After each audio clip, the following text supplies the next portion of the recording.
Hi and welcome back.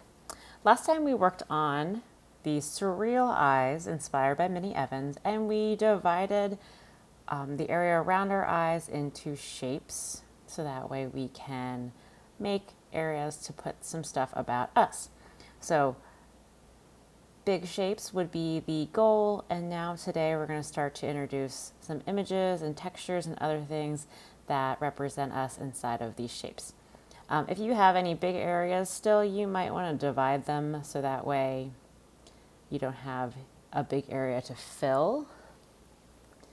It will be more difficult later if there is a giant area that you need to fill with like all one color. So I'm going to go through and I'm going to do some more division. You might not need this, but you definitely need to Sharpie things, which might take a little while.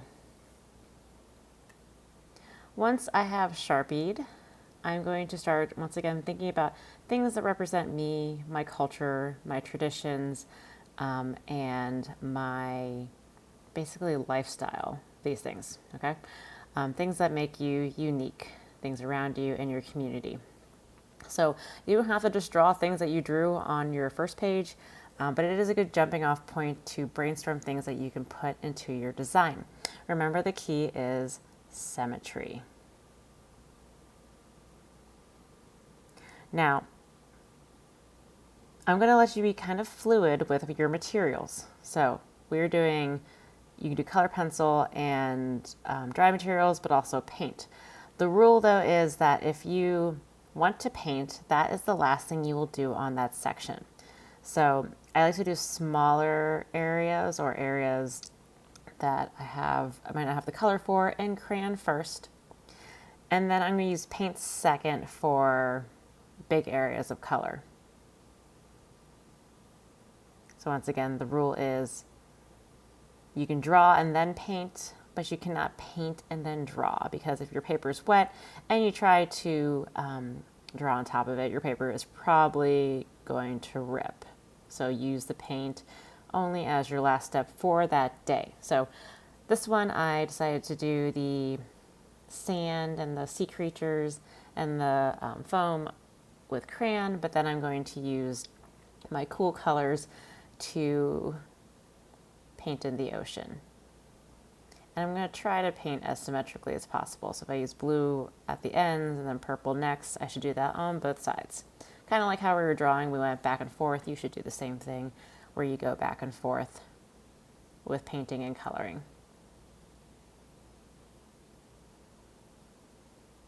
All right, now that I've applied paint to this side, I cannot draw on it anymore. I can draw on it next time once it dries.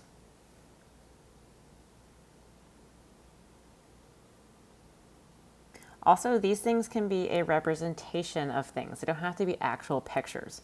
So like the American flag, I'm going to forgo and not do all the stars, but I will keep the colors and the stripes the correct way, just so that way it is represented correctly and you still kind of know what I am referencing to.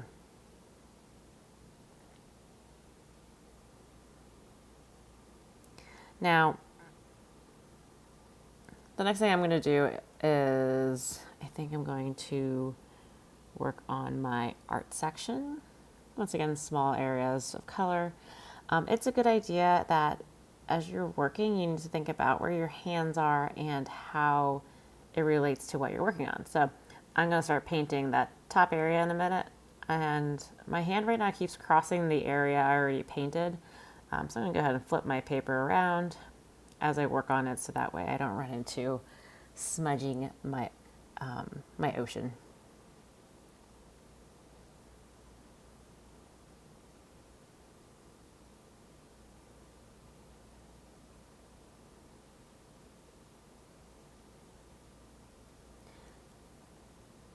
Now, these areas I've done so far have very specific themes to them. I already knew what I was going to do, and I knew what I wanted to put inside of them.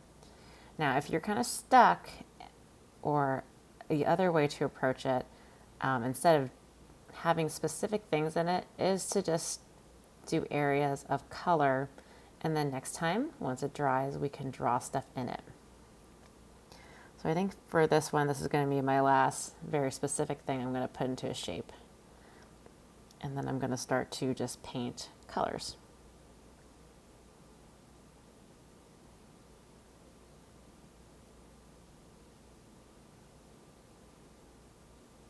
Trying to get that purple to work.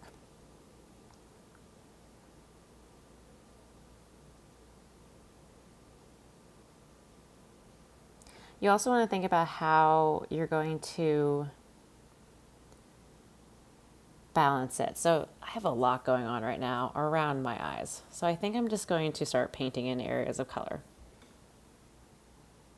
Because right now there's so many things that are right here, right next to my eyes.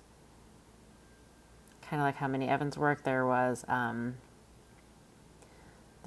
areas that kind of just like looked like designs or shapes. You can do that too.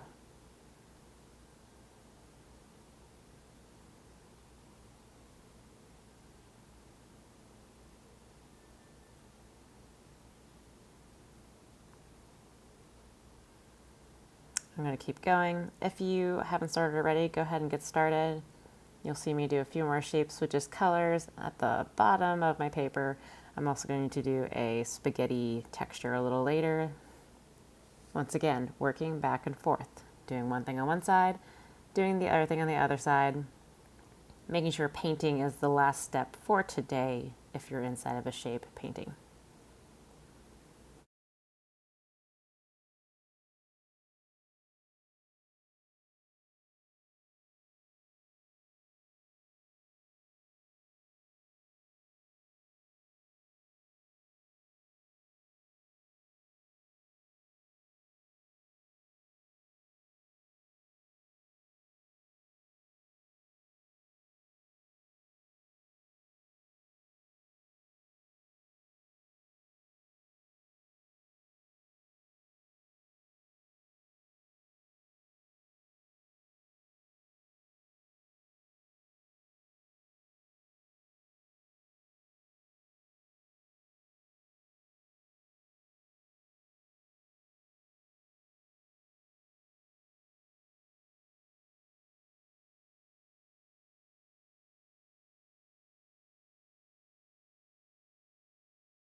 All right, I think that's where I'm going to stop for today. Next time I will show you how we could draw into the areas that are just color. I will also show you how to shade the eye a little bit because some friends were interested in the texture of the iris and how to shade the eye so it looks a little more realistic. And make sure your painting dries before you put it away.